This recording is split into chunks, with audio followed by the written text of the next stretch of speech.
السمنة البلدي وجمال السمنة البلدي. النهاردة هنتعلم مع بعض ازاي نحول الزبدة الفلاحي لسمنة بلدي جميلة زي اللي احنا شايفينها، وهنطلع منها احلى مرضى. هنجيب 2 كيلو زبدة جاموس، انا هحط عليهم معلقة صغيرة ملح، ممكن زبدة بقري.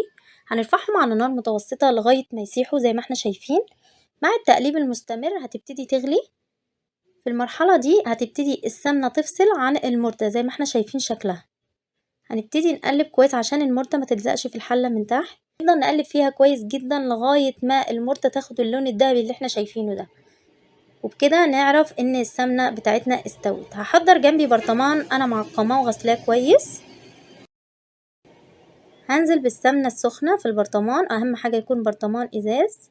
وبعد كده زي ما احنا شايفين شكل المرتة وجمالها.